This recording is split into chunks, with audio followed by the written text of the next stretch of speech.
That's what we know.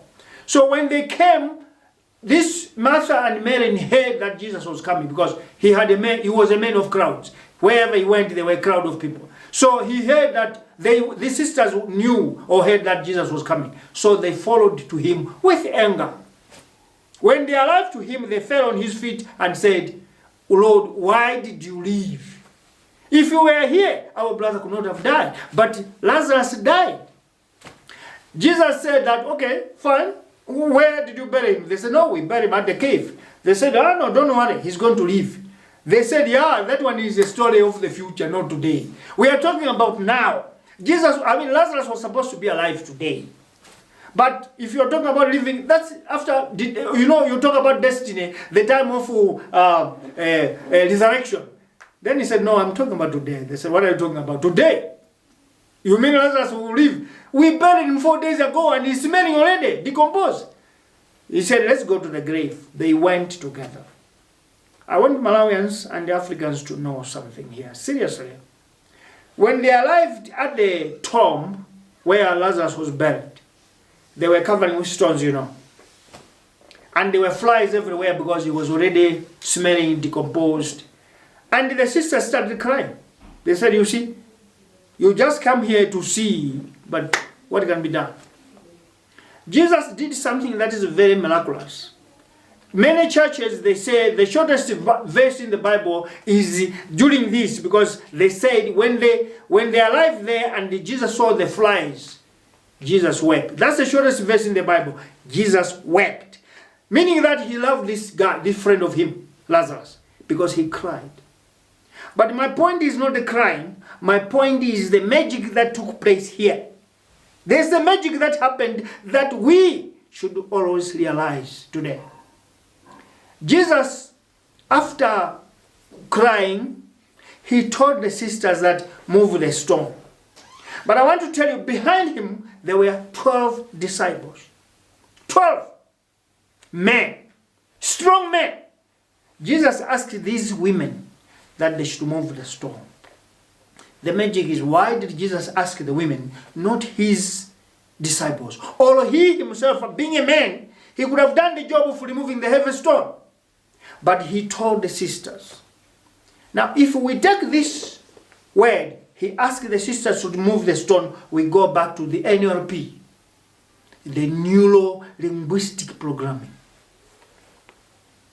The power of mind. Jesus wanted to be sure that these sisters, are they having that magnetic power, that willingness?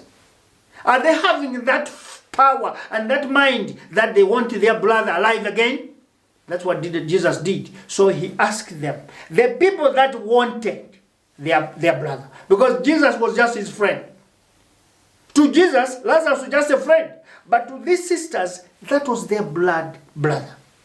So it is them that needed the most their brother, not Jesus Christ. So he had to find out if they are serious that they need their brother back. That's why Jesus asked them that, move the stone. Now, Malawians, judges of the courts have done a lot for us. Political parties are still going door by door today, street by street, whistle stops everywhere, telling you that we need to go and vote. The magic is here. The sisters of Lazarus had to move the heavy stone themselves in front of men. 13, not, let me say, 13, including Jesus. There's something is happening in Malawi. It is you that has to move the stone this time. How do you move the stone? It is by being strong. Very, very strong.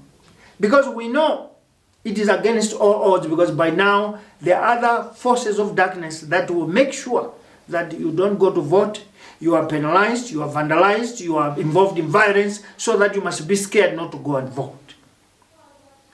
The only thing you must do here, as what the sisters of Lazarus did, is to go and vote in the ballot box when the day is announced. If you do this, you are removing the stone. As the women, weaker people, you are removing the stone from the tomb of Lazarus. If you do that, Jesus is going to say a single word. And he's not going to move where he is, because after he said this, he was standing a bit far from the tomb. He asked the sisters, go and move the stones. The sisters moved and went close in as women, suffering. They had to move, sweating to remove the heavy stone out. After they did that, Jesus, where he was standing, just raised a voice calling Lazarus. Lazarus, wake up. That's what he did. There's nothing that he did, no magic. He just put a voice. Now the question is, why didn't he just do that when the stone was closed? No, it couldn't. Because there should be NLP, the power of communication. The voice of Jesus had to reach Lazarus. Even though he was dead, this communication was powerful that he could hear from his death. And when Jesus said, Lazarus, wake up, exactly Lazarus woke up. And the sisters and the disciples were amazed. What happened? What magic played here? They didn't understand. Now, fellow citizens, this chapter is yours today. You are going to vote. If you don't vote, Lazarus is not going to wake up from the grave. If you don't go to vote and watch your vote carefully, we are not going to see Lazarus alive, because he's dead 4 days ago. Now, to prove the power of the Lord, to prove the power of Jesus Christ, let us go and vote. Our vote is removing the heavy stone that has covered the tomb of Lazarus. I'm sorry, because the name looks like a coincidence. This is something that I wanted to share with you today. I didn't speak in our language because this is very important for Africa. This is very important for Africa. This is very important for Malawi. The sufferings that we are going through in Malawi, it's not only Malawi. Many countries are facing the same jeopardy. So I had to use English so that it shouldn't only help us Malawians. It should also help Zimbabweans. It should also help other countries. Because there are many, many Africans today that are hungry of knowledge. There are many, many, many Africans today that are poor out of ignorance. But today, I'm sure you got NLP, you got the third eye, and you got the magic of Jesus Christ that made Lazarus to rise to life. If we do the same, we are not going to be the same again. I know each of you has a unique creation. That uniqueness must be used. And you must use literally.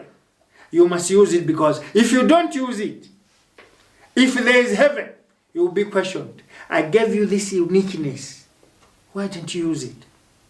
Because you're going to complain. God, on earth that you gave me life, I was the poorest somebody. I was the useless person.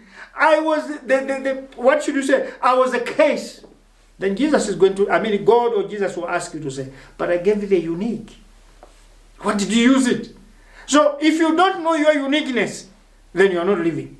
So this lecture was to wake you up, make you realize that there's unique in you. There's uniqueness in you that can make this world to change. That unique has to be used. I gave you the key, the NLP, the pineal gland. And I closed with the Bible verse about the resurrection of Lazarus. Resurrection before salvation. Resurrection before salvation. There was resurrection before salvation. Now, many people will say, Malawi is a poor country. Malawi will never see prosperity because it's like that. No. There's unique in us as citizens.